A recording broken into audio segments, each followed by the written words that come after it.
Or about Scala, yes. It's still less popular than Groovy.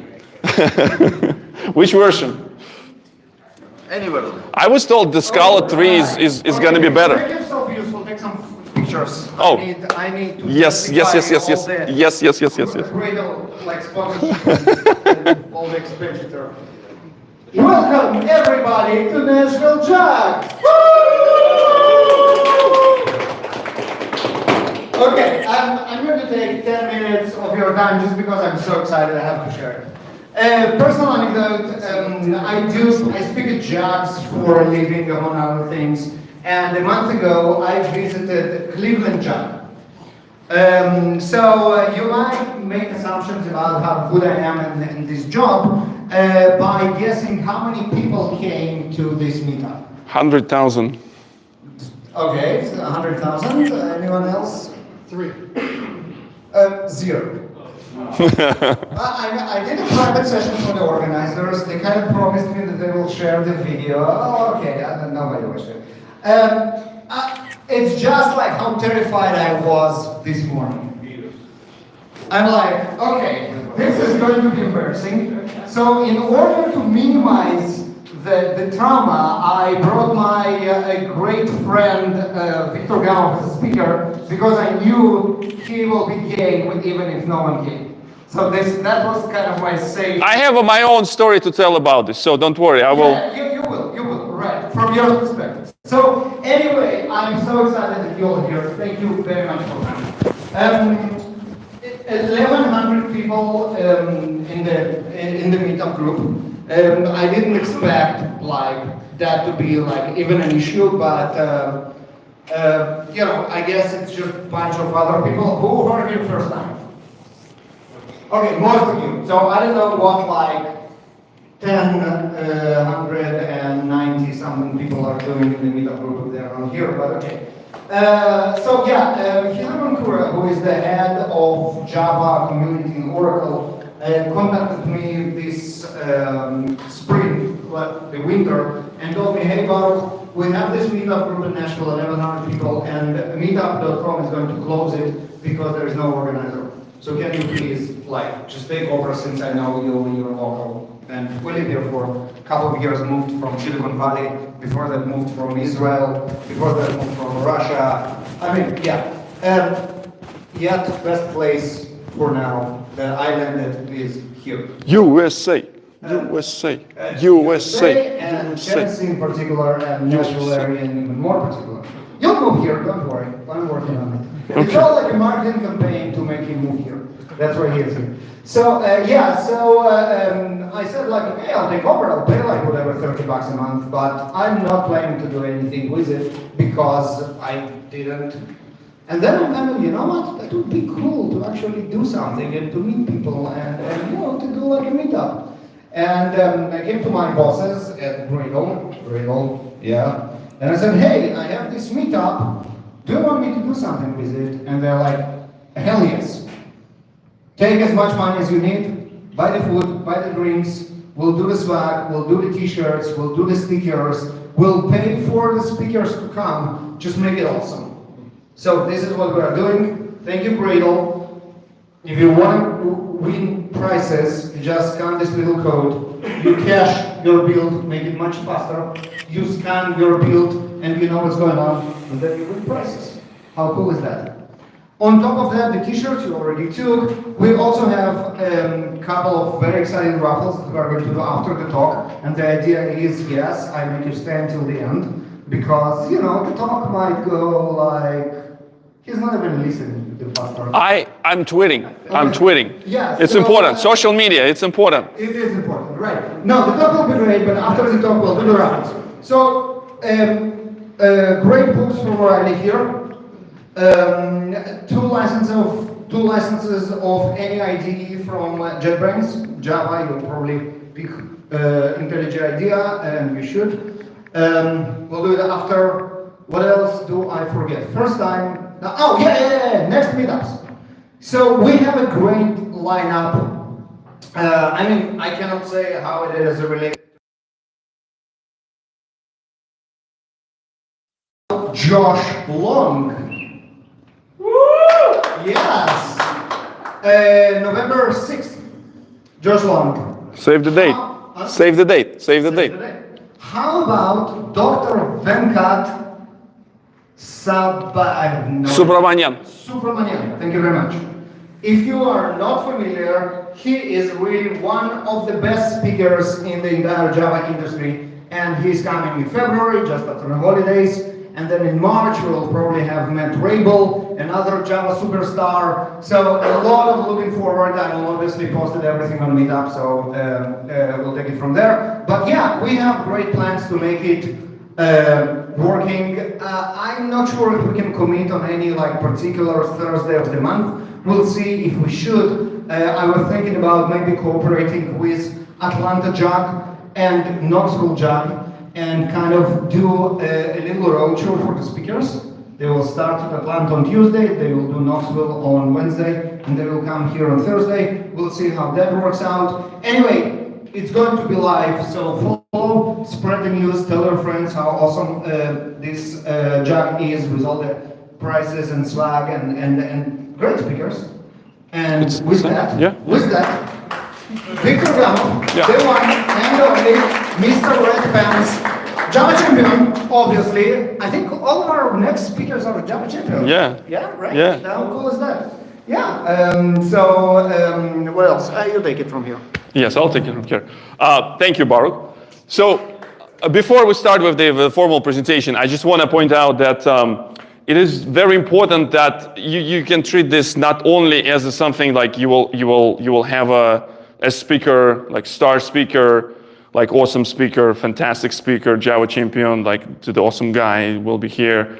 Yeah, that's what I'm talking about. Yes, you should treat this as a community of the people where you can share the knowledge. All right, it's always good if you have like a presenters who coming from the local groups. Sometimes people thinking, look, I don't have anything interesting to talk about this. I don't have anything interesting, any interesting projects to talk about. It's not true. So like this is great opportunity to collaborate about certain things, and also like this, I will bring in some of the stuff that we do in New York. I was organizing Princeton Java user group, and I am a part of. You hosted me. Huh? You hosted me. Yeah. So like back in the day in 2011, Baruch was presenting at my Princeton Java user group, and now, like 11 years after, I'm presenting on his Java user group. So one of the things that we do in New York Java user group is that before we're doing this, we can talk about some news in the Java world, or we can answer some of the questions about the Java. Like a simple question to start: which version of Java you're running these days? 17, okay. 21, anyone? 21. Java 8, anyone? Java 8, 11, it's okay. Java 6? Java 8. Java 8, yeah. Still the best, right? So, Java 6, Java 5 maybe. Any like SAP people, usually SAP systems, they run on Java 1.4 or something like that. Does anyone have any like a specific question that you can ask and someone in the group can answer about anything Java? Like we have like co-organizers like Evgeny Borisov. He's like a super expert in Spring. He knows like ins and outs of Spring, and he can answer any question about the Spring and probably some other language. I remember he did the presentation. I love that you said Spring is a language. Yes, that's because you program with annotations and some DSL. That is Spring API.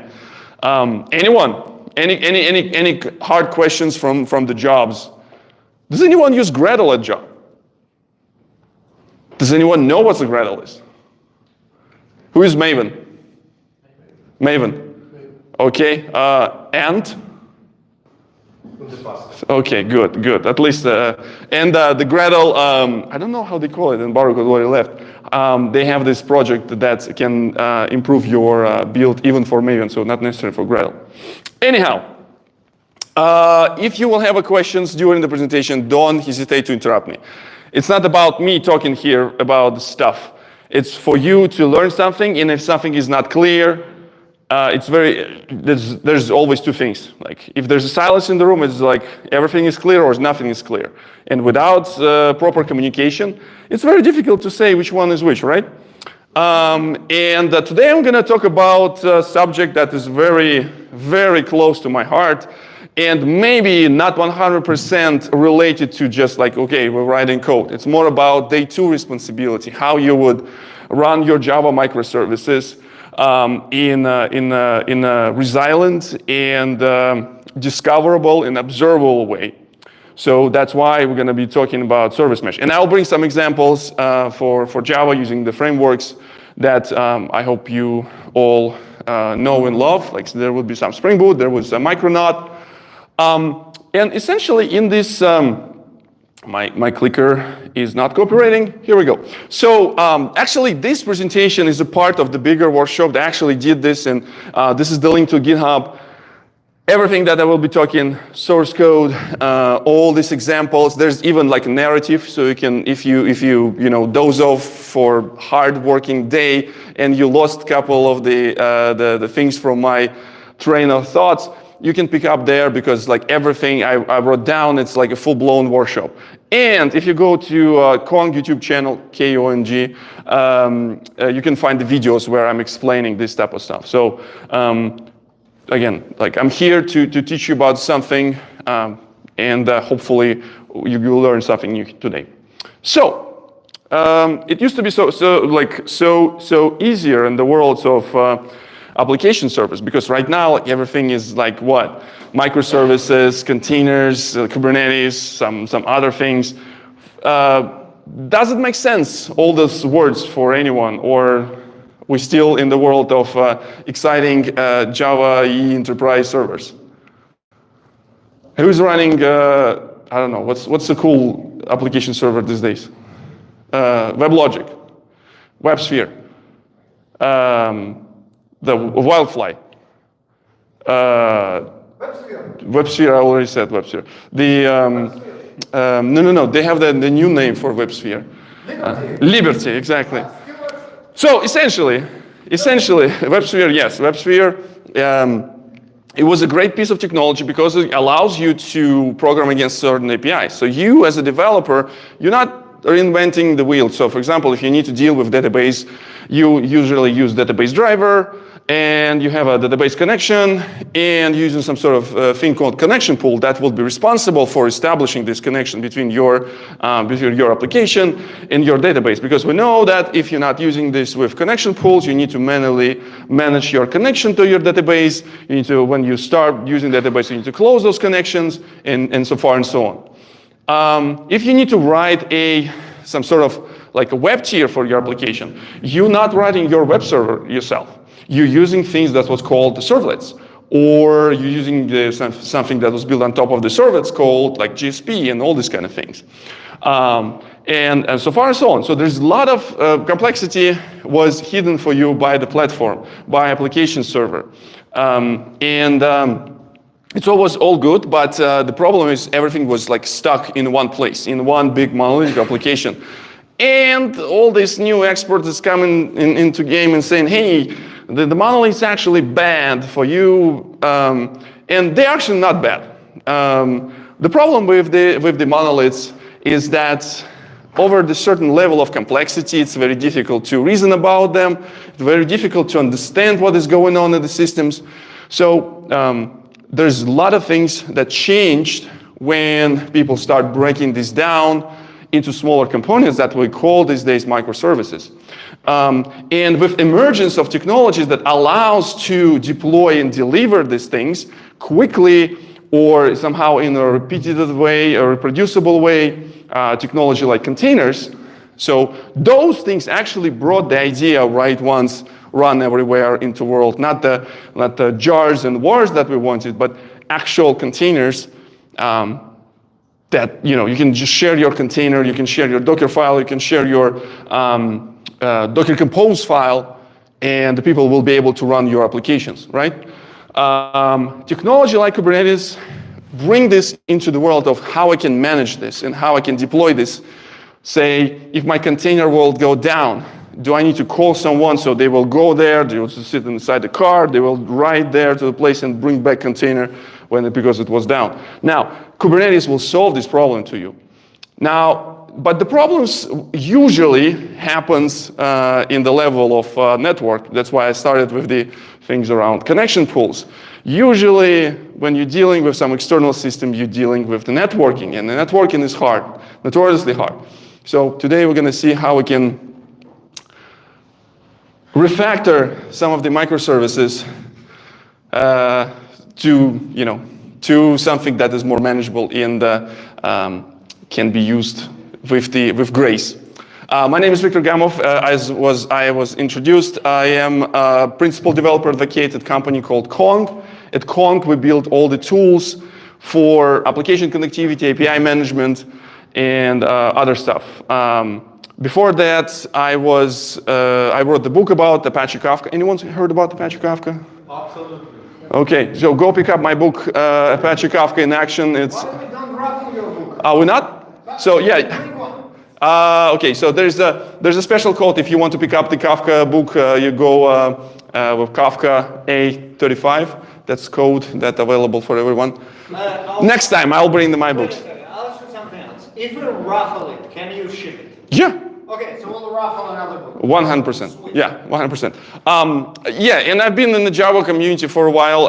I also, as Mark mentioned, I'm a Java champion. And the Java champion is not like something that I can go and say, hey, can I be Java champion? Here's my kind of like a $20. It's the community that award the people who help spread the word about the Java, teach about the Java technology. So I was doing this for a while. So enough about me. And my Twitter handles and all those things conveniently placed in the bottom on every slide. If you want to reach out for me anytime or for any questions, I will be happy to answer any questions. Also, follow Nashville Java User Group. I said Twitter, it's called X right now. X, right? X is gonna give it to you. So Nashville JUG at X. Grab it, follow it while it's free, because rumor has it it might not be free. Anyways. Say it again? Such a dumpster fire. Yeah, we'll see how it goes. With when we build in microservices, it's all about, or like any type of services, any applications. There's always interaction between different components, and it can be interaction with the API of the library or API that is available outside of the realm of your application. When everything was simple and easy, when we run this inside JVM, we have an object that has interface, we invoke the method of that interface, and we get the response immediately inside JVM.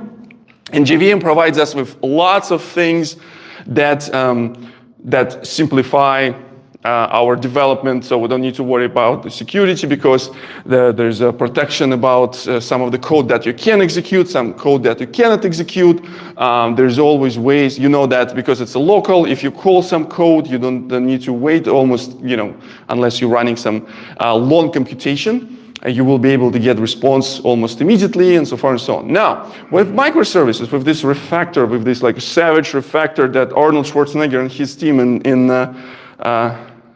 what was the character name? What was the character name who was carrying this machine gun? Who was just like chopping the woods with the machine gun? Billy. Who? Billy. His name Billy. His name was Billy. What's the actor's name? He was another governor apart from Schwarzenegger. No, there was another guy who was playing the Billy. Yeah, Jesse Ventura, exactly. Wow, so we have my people here. People know a little bit about the what's like B-list action movies of 80s. Anyways, so like there was deep cut. Yes, there was a deep cut. So yeah, so we would start chopping our monolith. So everyone is saying you need to run microservices, and like, okay, so we're moving the pieces of our application code outside of one application into the world like that will be running somewhere. So you will be calling this interface now through the API. There's now a lot of things that can go wrong, and simply by shifting kind of like the way how you're thinking about the things, there's a lot of things can go wrong, and the problem usually happens on the network level.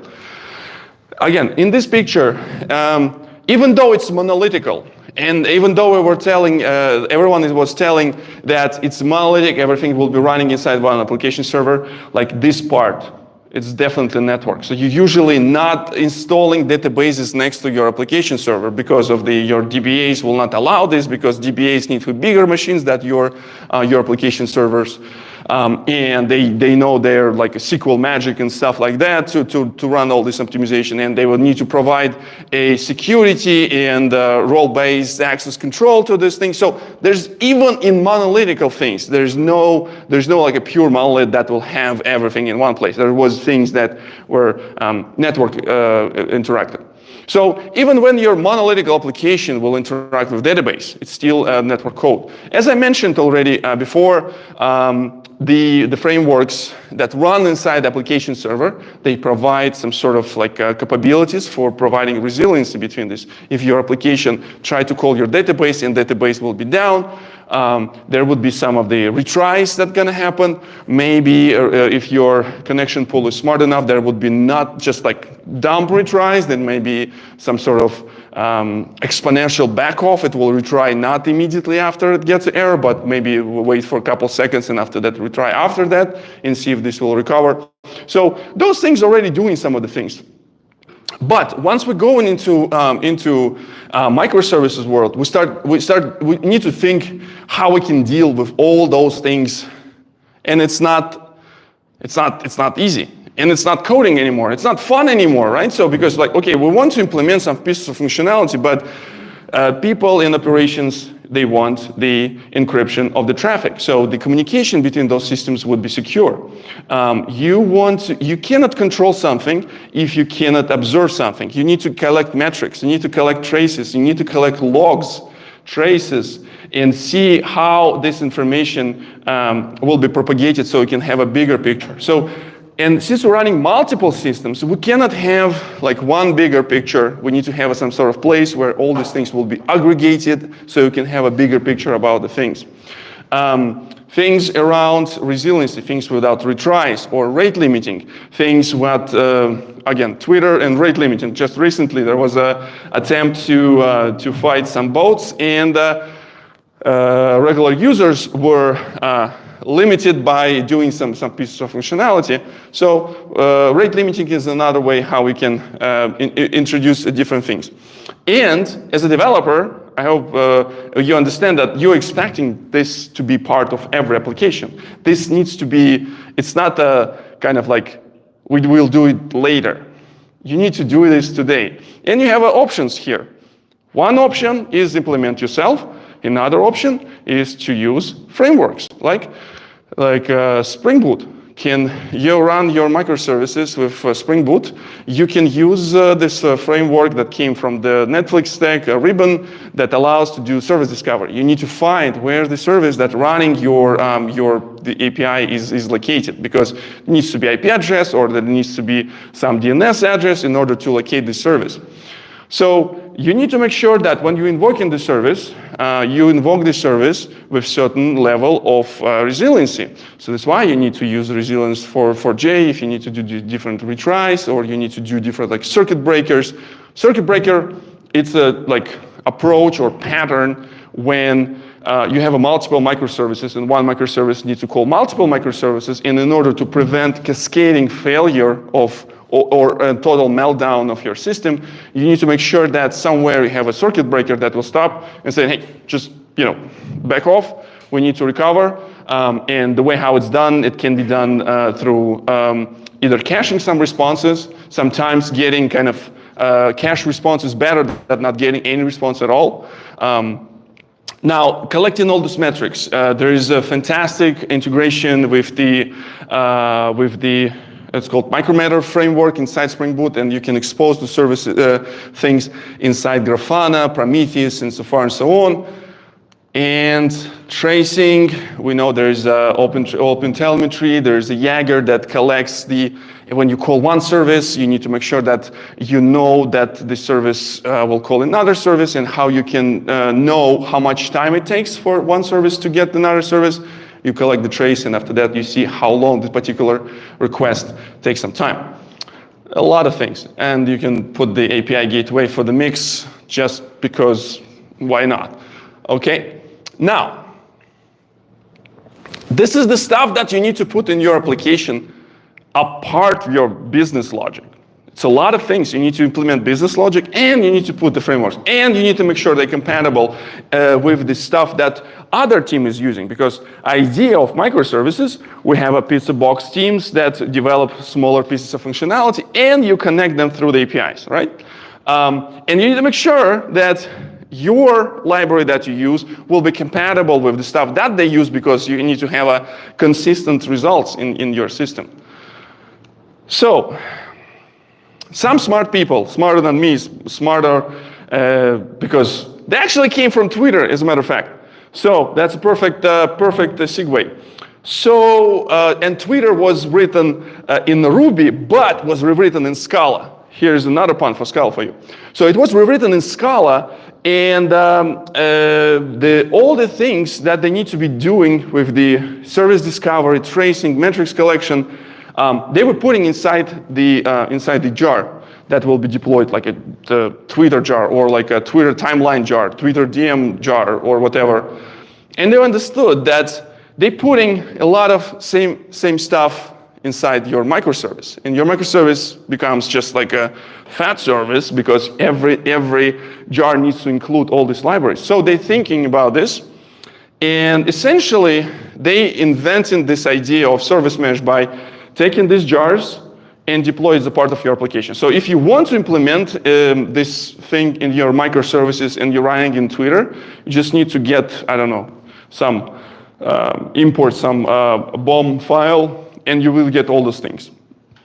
And their infrastructure people will solve the communication stuff. But after a certain time, they understood that, okay, Java is cool, Scala is awesome, well, I mean, questionable, but there's some other languages, and we start hiring people from other worlds. The Go become popular, the Python, maybe, I don't know Python. If anyone writing microservices in Python, maybe. What's your intent? That's all it matters. Yeah. So, and there was like, okay, so now we were running Java, but those people who came and start building microservices in Go, they want to have the same piece of capability. So what they need to do, they need to go and find a library that would be compatible somehow, or they need to implement something that would be compatible with this. So they were start thinking, so what if we will take this piece of functionality that was part of our application, we extract this, and we run alongside with our application. We don't have to put this inside the application, where we can just simply run this together as a sidecar, or something that will be running next to the application, and we will be proxying these requests. So they took this, another popular open source proxy that was developed in another web scale startup at Lyft. At Lyft, they had this idea that they need to put the proxy in front of their services, and this proxy needs to be collecting metrics. This proxy needs to be dynamically configurable. This proxy needs to be fast, so that's why it was written not in Java, it was written in C++. And they, like those teams, they kind of like start maybe talking, because it's, you know, San Francisco, they maybe go for a coffee, and one team in Twitter, they come up with this idea, and they took this idea, and now it's called Linkerd. Linkerd is the Linkerd2. Linkerd2 is the kind of like, service implementation of the second generation of service mesh, where we extract this functionality that will be responsible for dealing with metrics, dealing with the resiliency, dealing with the connection pooling, retry, security, logging, observability, and put this as a sidecar. So communication between this application becomes communication through proxy. So essentially, the service will call something, And this little fella will be responsible for doing service discovery. It would know how to connect to another proxy that will be fronting this service. Also, since there's a control over here, these two things will be able to establish secured connection. And the service doesn't have to think about this. You don't have to have a secure connection. They will be running on the same host. They will be running within the local host. So you don't have to kind of like go crazy about security here. Now, and those proxy not only will be able to establish connection, they also will be able to collect the metrics, since usually latency between service and proxy significantly smaller than latency between those services to communicate. We can make this kind of negligible and ignore those, and collect metrics one service will call another service. And this is actually can be infinitely scaled when you have multiple services running within one VM, one Kubernetes node or whatever. So this proxy will be able to do proxy thing. For example, load balancing across those services. When the request will comes in, this proxy will be also act as a load balancer in front of the multiple replicas of the services. Now, we have a proxy. Now we need to, again, call the people and send them, give them the printed configuration. They will go into car, and we put the configuration to another data center. And this is how we're going to be changing communications, or changing configurations in our systems. It's not very convenient, but those people, they're just like, okay, so I heard that this Envoy, this proxy server called Envoy supports dynamic configuration. So actually it has an API that you can submit configuration, and this proxy server will dynamically reconfigure itself, so your communication would be faster. This configuration service will be talking to your proxies and will be responsible that every proxy server will have a stable configuration, latest and greatest configuration, and you as a system administrator will be responsible only with just submitting configuration for this configuration service. And with this, you invented service mesh. So service mesh, if today you will get back home and you will say, oh yeah, I was at this like a service mesh meetup, and someone will ask you, oh, okay, so what's the service mesh? And you say, yes, service mesh, it's the thing that consists of two things. There's a control plane that will be responsible for, interfacing with the operations people, collecting configuration, and data planes that will be deployed next to my application. So that's why, like, if you're running multiple data planes with one control plane, you might have a mesh of the services. Those services not communicating to each other through the control plane. Control plane here just to make sure that configuration is all good, because the actual traffic is going between proxies. This is only configuration. To overshadow the question, if control plane goes down, you will not lose connection between your services. Viktor, is the control plane a distinct component from the data plane, or is it part of that purple diagram? So control plane, it is a distinct component. I will show you how we're going to be running this and how all these things will be materialized just in a quick second. Today I'm going to talk about there's plenty of service meshes available there. How many of you heard about Istio? Okay, a few people heard about Istio. I already named another one is Linkerd 2. Linkerd, it's another the service mesh that's a part of what we called Cloud Native Compute Foundation. It is a foundation, open source foundation that can govern open source activity around certain projects. Kuma is another example, and the Kuma, similar to Istio, they use Envoy as a data plane, and actual the secret sauce of every service mesh is in control plane, and the Kuma essentially is a control plane for service mesh. So Kuma is open source, Apache V2 license. We at Kong built this internally, donated this to CNCF, and we're also building some commercial offering on top of it. But today I'm going to be talking only about open source bits, and we're going to use only Kuma for our demonstrations. And with this, we're going to demo time, all right? So let me put this microphone here. Can you hear me even without microphone? Probably, right? Can you? Okay, so I want to show you. Let's start with this website. It's GitHub. This is where you can get the source code. Again, if you missed the QR code in the very beginning, this is where you can get the source code. And in this, I'm gonna show you emulator of my work life.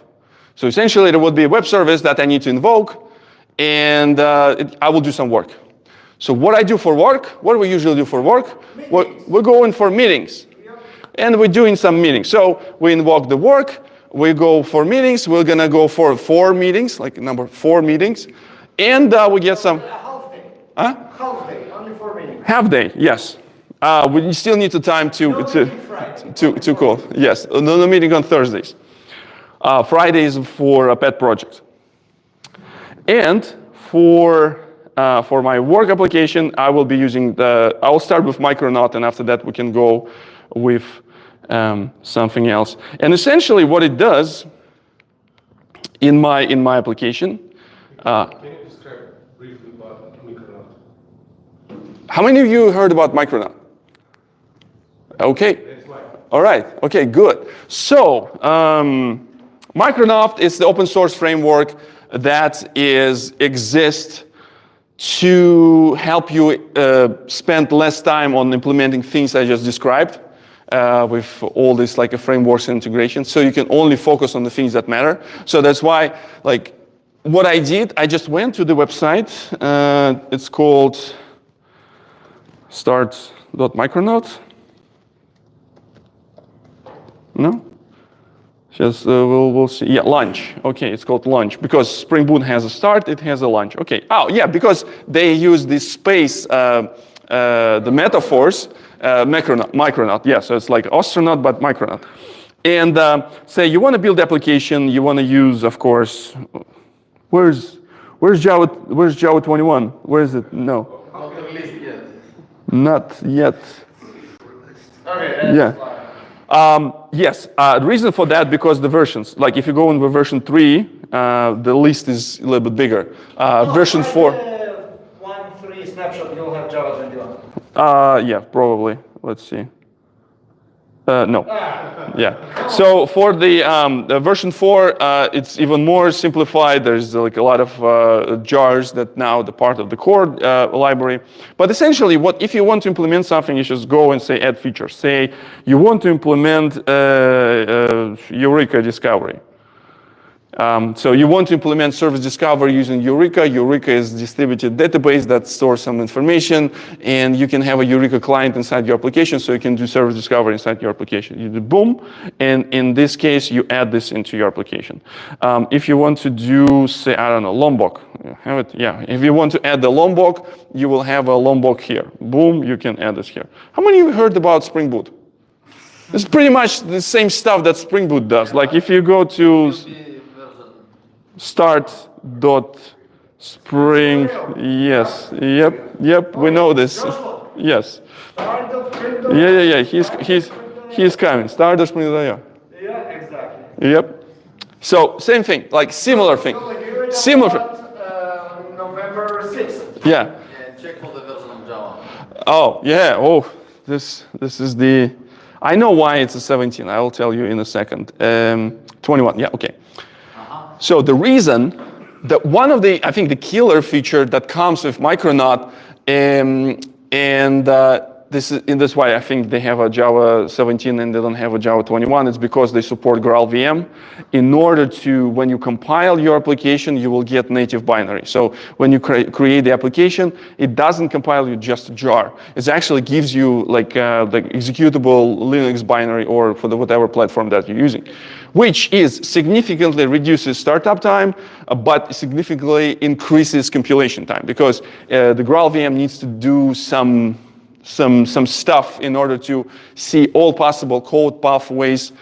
Spring Boot doing this with the Spring. It's not called Spring Native anymore, right? It's called AOT, ahead of time compilation.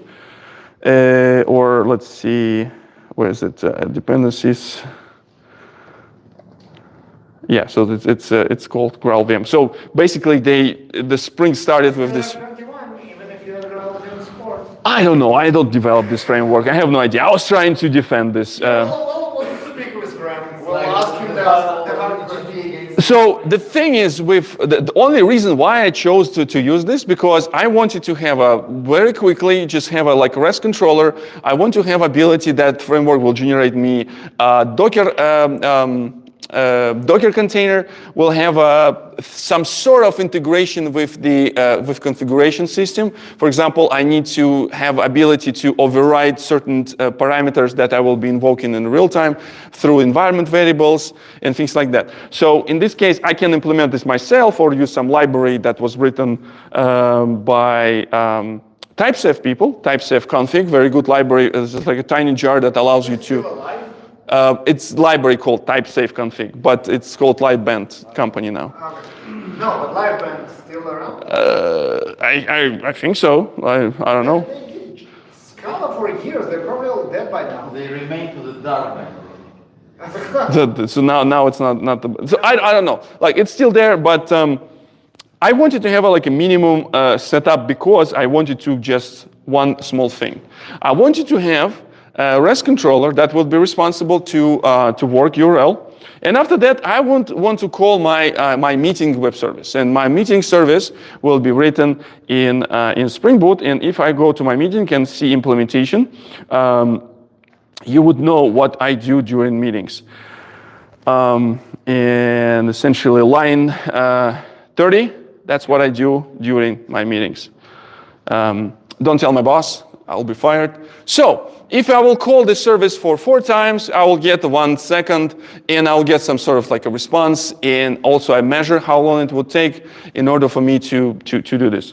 Let me just quickly show you how it's run locally. So another important thing, I said with the configuration, if I go to here, again, they even use the same annotation. So essentially, if you, for some reason, I know some people have like very strong opinions about Spring and can say, I hate Spring for some reason. I don't know. I don't know why. I met these developers in my life and they just saying, I hate Spring. I don't understand why.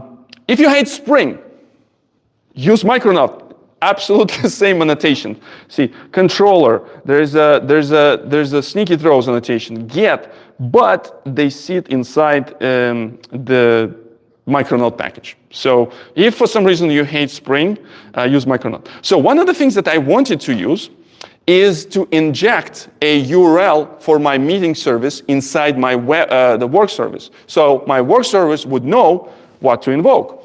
So I'm using this annotation that allows me to, this is kind of like a default value for local development, and a meeting URL, I will be able to either ship with the,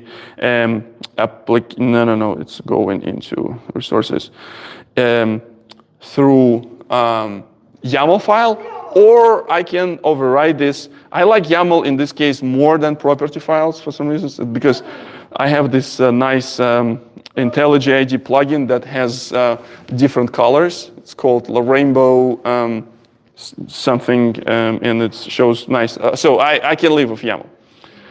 You take a ruler, you carry a ruler with you? No, IntelliJ ID does it. See, there's. Python is the next step. Yeah, Python. See, they has this like where is it? Like nice. I don't need a ruler. See, it's awesome. Like every time. Just in case. Yeah, every time I do this, and I always fascinate about the crispness of the rendering of the fonts of IntelliJ ID. I just like love to see this on the screen. Anyway, so I'm injecting this. I'm showing how it's run. So I'm running this application, my meeting application. I'm going my meeting application and run this. The reason why I use Spring Boot because it allows me to do ASCII art of this gorilla, which is logo of Kong, logically. It's pretty cool. And now I have my work application where I will injecting this URL. So I will call this. And no, I couldn't find the way how the Micronaut can do this. I need to. Yeah, they can, but I was probably just like Java 17 and no ASCII art. That's crazy. So when I call this localhost, say port 8081, so I call it, should 4 seconds, 1 second. So it says I worked for 1 second and some sort of millisecond, and then wait for 4 meetings. So I call this, slept for a quarter of the second, and after that, return response. But wait a second, /work is not the meeting. Exactly. So in order to call this, if you go say meet, so in this case, it will be just only 1 meeting. Yep. And duration for this would be, 200 and something milliseconds. Right. But we're going to work. And we're going to be working, and for work, we're going to do four meetings. So where is the connection between work and meet? Yes, that's why I showed you the value URL that we're injecting here. So you injected it, and then what? Yes, I injected this, and I call it 4 times. You're not following around. I showed this in the very beginning. Yeah, you did, but I called the work. I created HTTP client. Yep. I call it. I do some massaging of the headers. I will explain why it is in a second. And after that, I call it for 4 times. And if the request has a 200, I consider it a success. And if not, I will just consider this as a failure and will not include this as my response. It's easy. It's simple, right? So there's nothing really. So this is the line 68. This is where you actually go to the meeting. Yes. Yeah. This is where you call the other service. When I work, I call another service. Yep. So let's start with doing something with this application. So I want to start with the one simple thing. During my consultancy times, I was telling my customers every time they want to talk about performance, I talk about establishing baseline. Sometimes establishing baseline is more important than measuring whatever performance. By establishing baseline, you understand what you will be able to change or how these changes will affect your application. You will be able to absorb those things. If you cannot measure something, you cannot control this. So first thing that we're going to do is to establish observability for my application. So I mentioned this in the very beginning that I love when the framework or whatever technology that I use will give me everything. So Spring Boot has a integration with build packs. Build packs is a technology that provides you like opinionated way to build a container, and they understand we're running Spring Boot applications, so we know exactly how you want to bake this container. So that's why I just simply run my Gradle build image. I specify the name for this application, and I build this image in the form for AMD 64. So I will be running this in my cloud, and I also build this as a ARM 64. So I will be running on my fancy. Oh, actually not. I'm not just commenting this out. I'm building this locally. And after that, I'm pushing this image into Docker Hub. So when I will be deploying this, I will be pulling this from the Docker Hub. For my Micronaut, it has a similar functionality, but instead of build packs, it uses technology called JIB, which is JIB. Java image builder for Docker. So I say Docker build. So in this case, it will invoke compilation. It will produce a native binary, and this native binary will land inside my Docker file. So far so good, right? Any questions so far? Did I say anything that you have no idea what does it mean, and I need to kind of Where you provide the port on the client side, when you go to the meeting service? Yeah, I'll show you. Is it hard-coded there? It is hard-coded, but also there's ability to override this using the environment variable.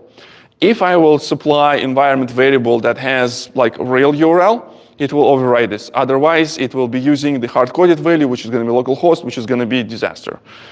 Because we don't need localhost in our cloud thingy. So you have two Java applications, one in Spring Boot, the other in Nashville. Both of them are web services. One runs on 8080, the other one on 8081. You pack them both as Docker images, and just one just calls another. Yes. That's where we are now. Yes. Sounds good. Is JIB a Gradle plugin? Where is that? So JIB is a binary, but it comes as a Gradle plugin. It comes as a Maven plugin. You can run this as a separate process, but usually people run this either as a Maven plugin or Gradle plugin. Yeah. In the practice, you already told that usually, in reality, the building and creation of the image, it's a separate process. It should not be integrated in the application, like you demonstrated here. Yeah. So my application, the way how it works in my application, because I know that I'm lazy and I know that I will make some mistakes. The thing that I'm showing this to you right now, it's called GitHub action file. So every time when I commit code inside my repository, I change some code something, GitHub will invoke this file and it will compile my application, run some tests, compile build the image, push this image to Docker Hub. So next time I need to run this in my Kubernetes, it will just pull up from the public repository. So you can even, I think you can even go there, say for example, all these the images, say this what Java meeting application. It's in the Docker Hub. You can do this Docker pull, and you can bring this. Last push 2 hours ago, I was fixing my typos, and I don't know how to compare elements inside the Java list with string of lists without taking the case of the string into account. So I had, yeah, exactly. And you know what I used? I used my friend, and he suggested me a good idea. So when my kids ask me stupid questions, I used to send them to Google, not anymore. Now I send them to ChatGPT. So, yay. The father of the year material. Yeah, father of the year material, yes. Now, next thing. How many of you heard about Kubernetes? Kubernetes. Okay. Really doesn't matter. But I will be using Kubernetes because this is something that I know how easily deploy and make something available publicly, so people can, if they want, if they're interested in, can interact with this thing that I published publicly. So essentially, it's a system that would be running inside a bunch of machines in the cloud, and it has certain ways how I can, say, tell it to deploy my applications. Again, Baruch, we go in with YAML. So in this case, if I want to deploy my, let's start with my meeting application. So I will be deploying this into Kubernetes, and the only thing that I'm telling here, hey, Kubernetes, go grab this image and label this as a meeting. It's, so I will be able to discover this application somehow, and also expose some of the services my application provides through this port. So inside my Kubernetes namespace, this application will be available through name and port. So I will call meeting port 8080.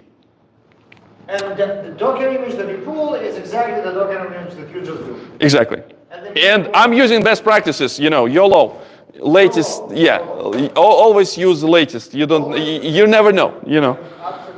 Great things happen when you do. Unexpected things happen when you do. Exactly.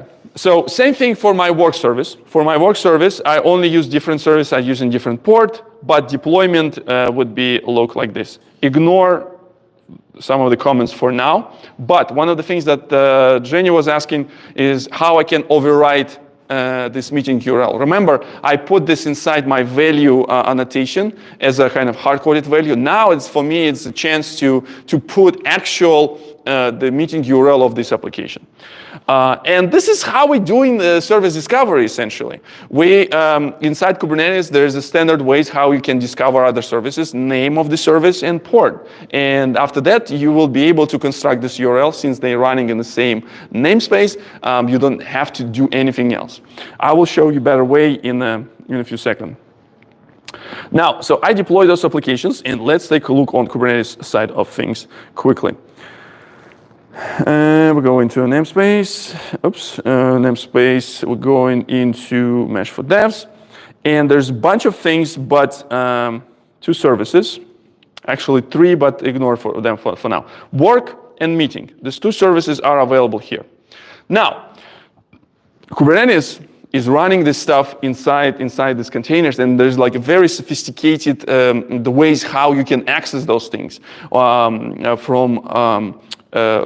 outside the world. So because you see there's like a things called cluster IP, and those IP addresses only are relevant inside the cluster. If I would try to call it, I will not be able to access those because those are internal networks inside Kubernetes, except this one thingy, because it is called load balancer, and this load balancer has external IP address. So I can call this IP address, and if I will do some configurations, I will be able to route to my actual application. And the way how it works with the I'm using thing called gateway, and this gateway, again, not really important for you to understand what it does in general, but what I am doing here, I'm just saying that route all requests that comes in to slash, no, wrong one, sorry. Route, where is it? Yeah, this one. So we're gonna route everything. No, I'm sorry. This one, yes. So route everything to my work application. So essentially, if I'll take this IP address, this one, and go somewhere here, and say port, I don't need to specify a port, and I will call work, so something will happen. So my service is exposed through global internet. If you take your computer right now and you try to do curl or like whatever, just to generate client code, let's do curl, right? If you do this, no, it will not work browser because I need to specify the header host. So the reason why it is kind of like part of HTTP specification, you cannot, like when you're calling the IP address, you need to somehow tell the system what you're actually invoking. If I will call this in the browser, it will be saying like, I don't know what you're talking to me. So the header is the ways how this thing will, I don't know how it works. It's, you know. But essentially, yeah, that's the curl thing that's going to happen. Actually, it might work actually without header.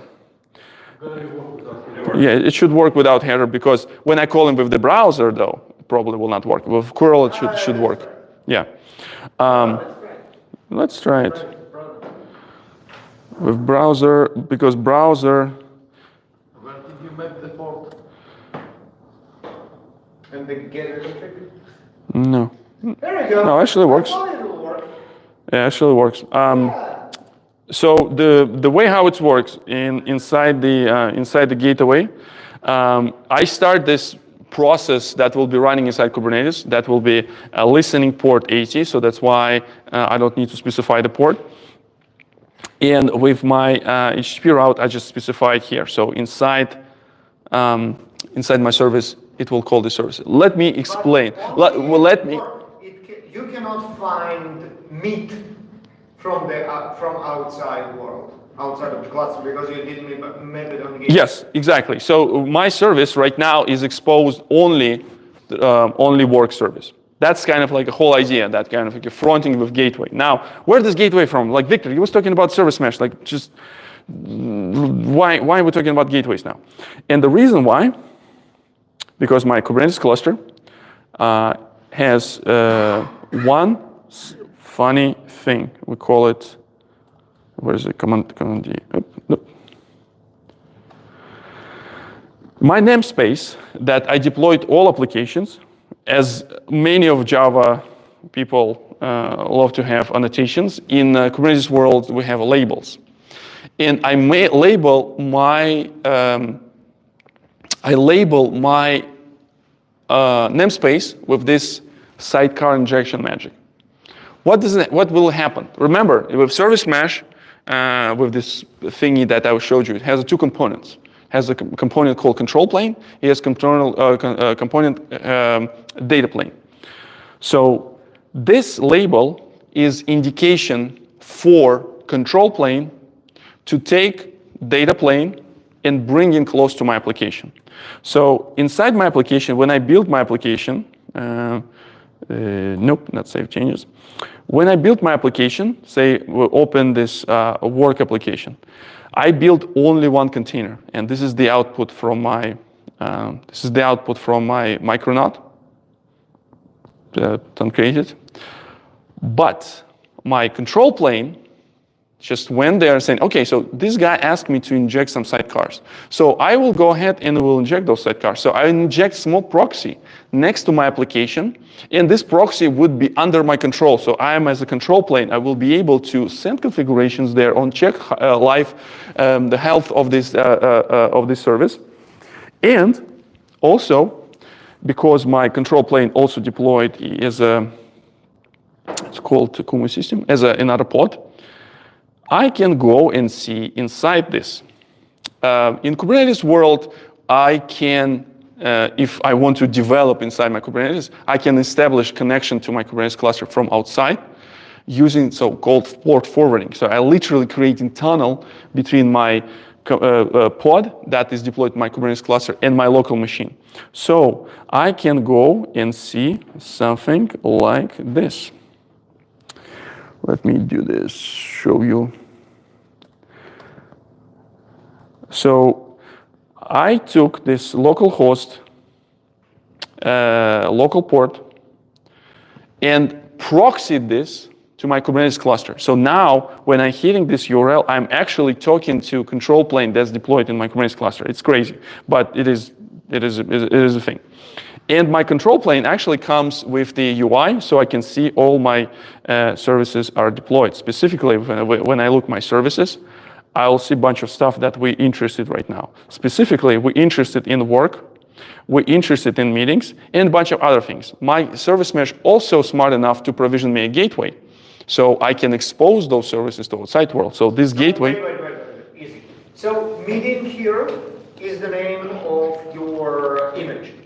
Mesh for devs is the label that you labeled everything. Namespace.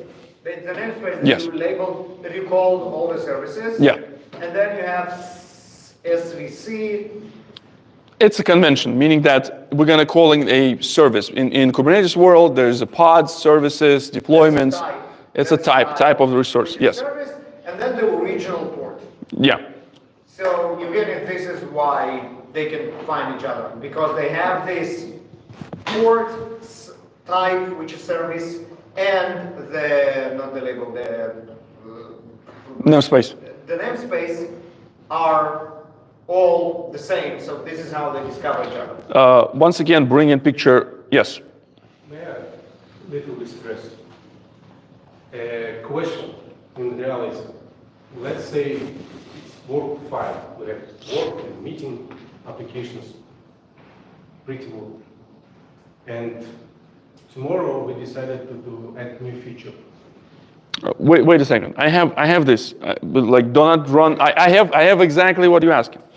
So I wanted to show first thing, like it's the first step where I want to enable visibility into my application so we can have some stuff. So for this, I deployed my Grafana stuff in my Kubernetes cluster, and I also creating this tunnel, so I don't have to expose this through gateway, but I still will be able to operate with this Grafana dashboard just for developer perspective. Who knows Grafana?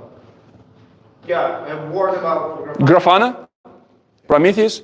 So Grafana is open source, the UI tool that allows you visualize different data from different data sources. There is a time series database called Prometheus. Usually people use to collect metrics there. There is a special type of database that can capture traces called JUG that also we will be showing in a second. And there's a bunch of other things that Grafana can go ahead and just do visualization. Developers of Kuma, they actually came up with the bunch of predefined dashboards that you can use in order to observe. For example, this Kuma CP, it collects all the metrics from the control plane itself. I know that my control plane is running, it's alive. I know some mesh resources, cache performance, whatever it means, and I know like a response codes if my control plane needs to be communicating. So there's a bunch of cool things that are available. But I really want to get visibility into my application. And in order to get visibility to my application, I need to enable a couple things. So I want to have automatically collecting telemetry inside my application and display this in a real time.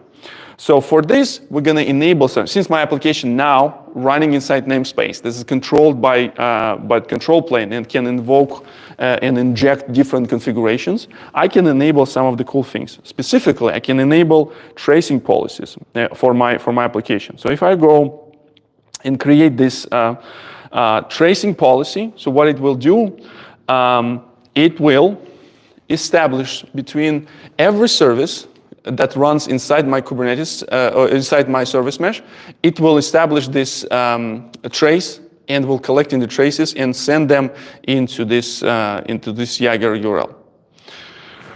But again, okay. So in this case, we're gonna speed up.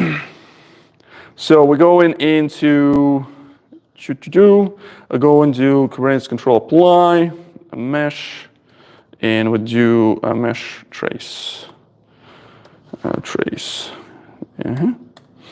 We're gonna do all the traces. Also, I need to configure those the backends on the side of the mesh. So in this case, I need to also enable this piece of functionality. Service mesh allows you to do multiple things. I will just do really fast right now. But everything I'm telling you is explained in this GitHub repository. You will be able to sit there, everything, introduction, setting up, deploy applications.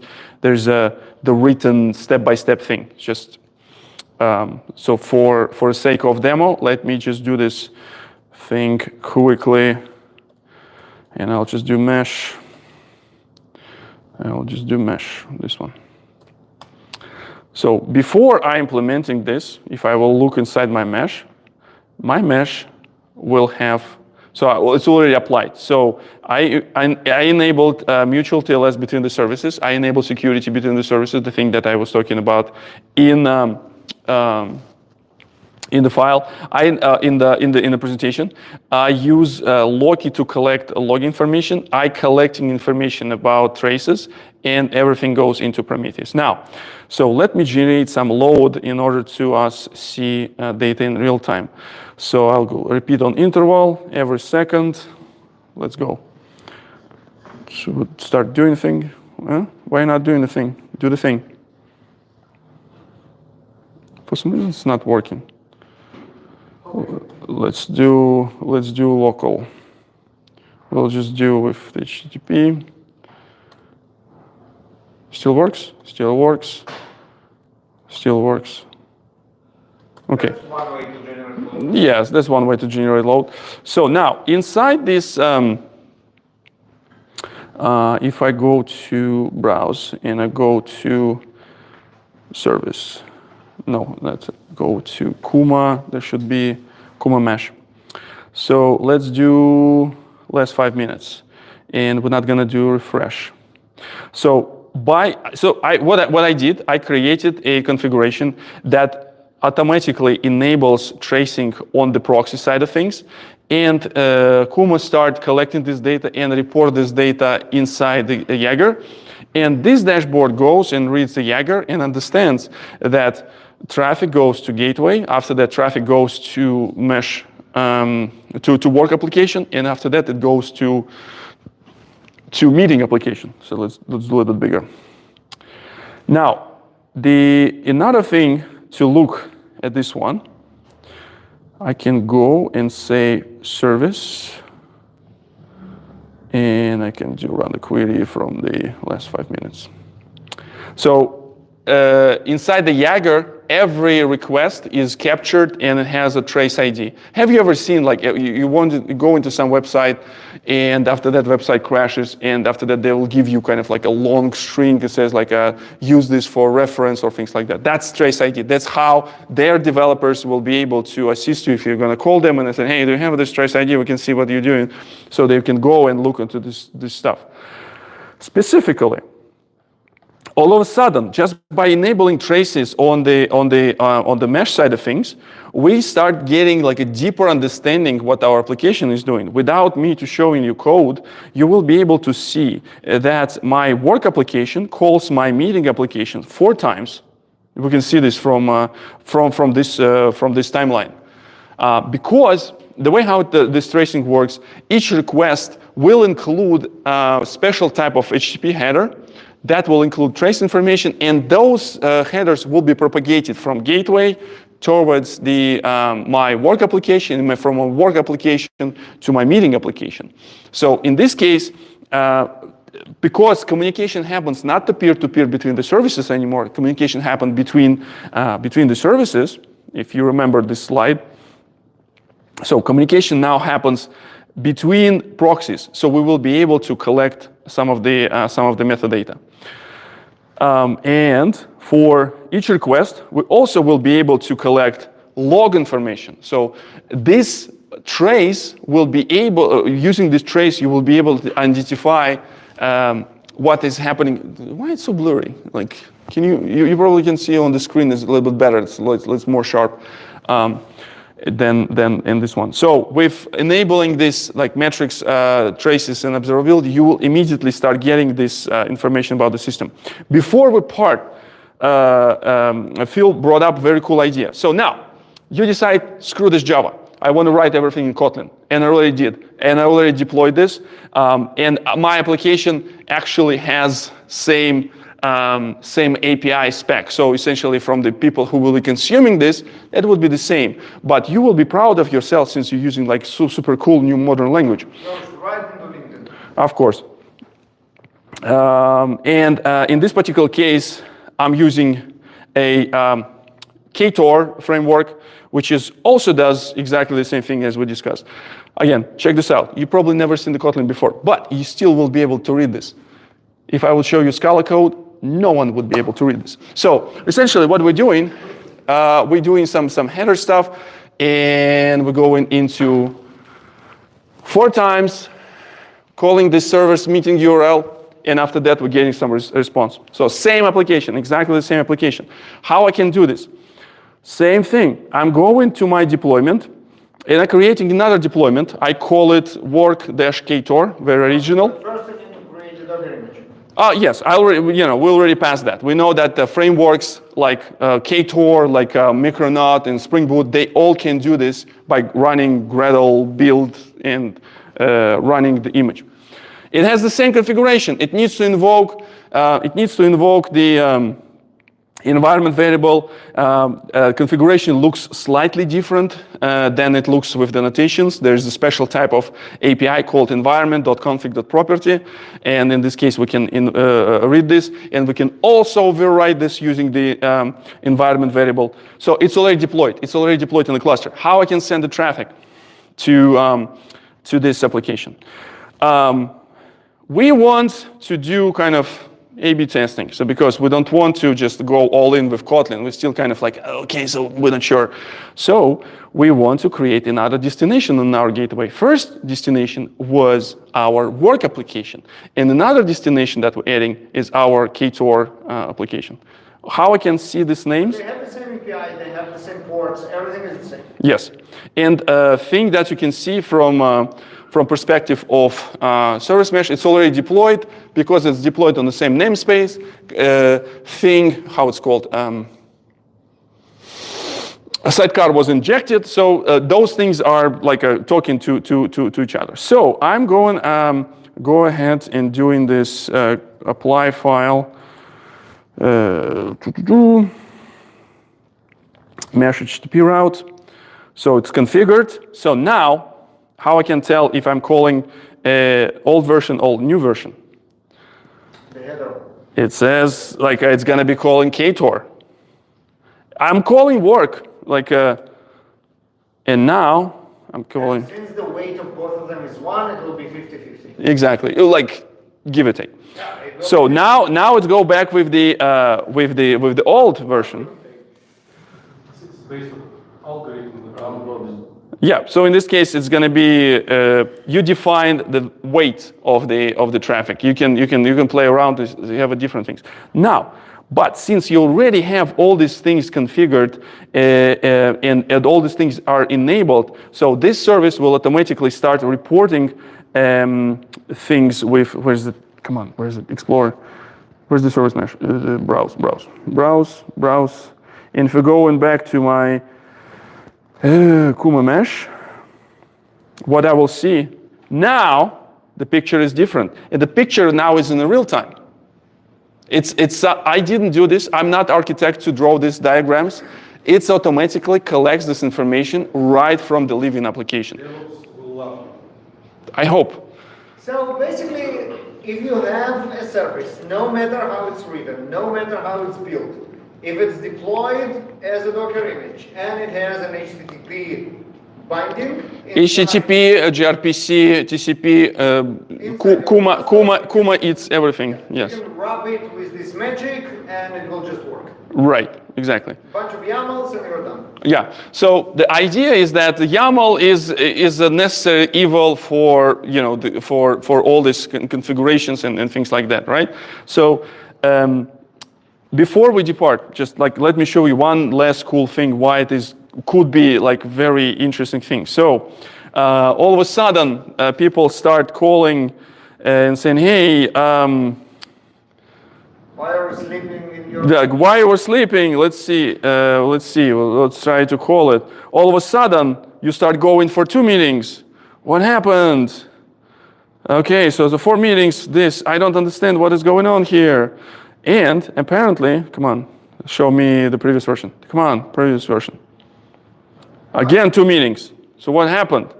Like it's supposed to be 4. You're less productive now. Yeah, less productive. Yes. So when I go inside my my database, I know where is it?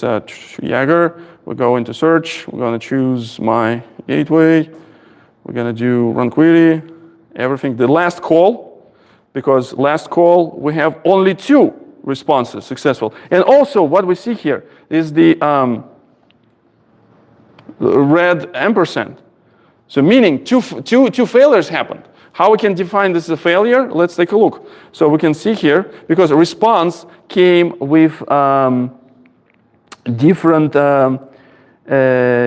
response code. Where you can see the response code.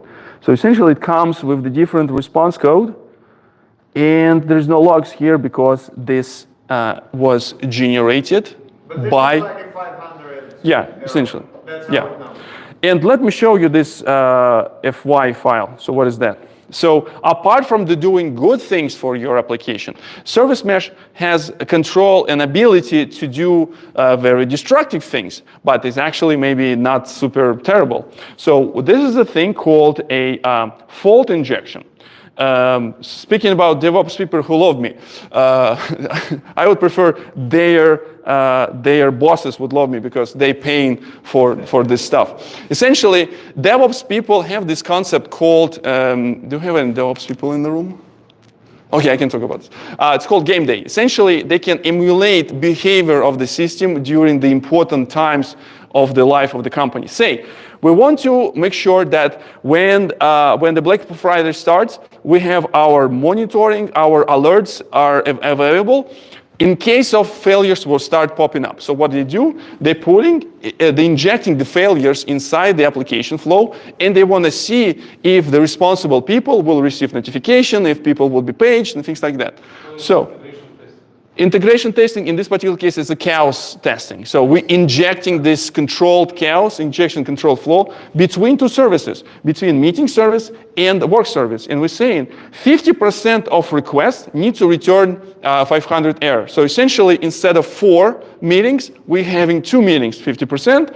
And after that, we're also limiting bandwidth. We're specifically putting the delay between the responses so we can also get, I don't know, better visibility on things like that. So service mesh can be used to do observability. While I was talking, we also implemented the secure communication between the services. Now, every communication between every service that runs inside service mesh, they talk to each other through MTLS. You didn't see this, but I did this just by simply applying this policy. Where is it? It's called, because service, the control plane not only doing things for sending configuration, but also it can be certificate authority. It can generate certificates and ship those certificates to every data plane and establish secured communication between the system. So there's much more, like wait, but there's more. But we don't have a time for Matt Damon anymore. Everything what I'm saying, I'm putting on YouTube, like literally, in terms of like technology, obviously. Please find me and subscribe to my YouTube channel. New videos every week. That's my YouTube channel currently, what I'm doing. I also use ChatGPT for getting transcribed and getting summaries of the of the videos. They're very useful. With this, my name is Viktor Gamov, and as always, have a wonderful day.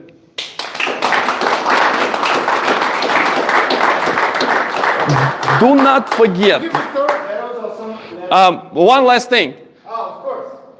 How many of you we have Back to Future fans except Baruch? What Marty McFly said, you know this probably. What Marty McFly said after he played the Johnny Be Good? Come on, people. No. You might not understand this right now, but your kid's gonna love it. You're gonna love it.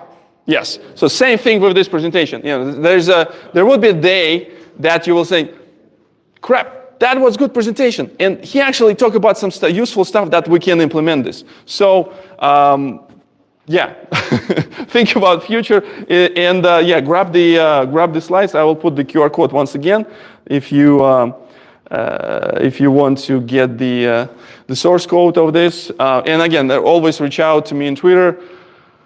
Hang out at the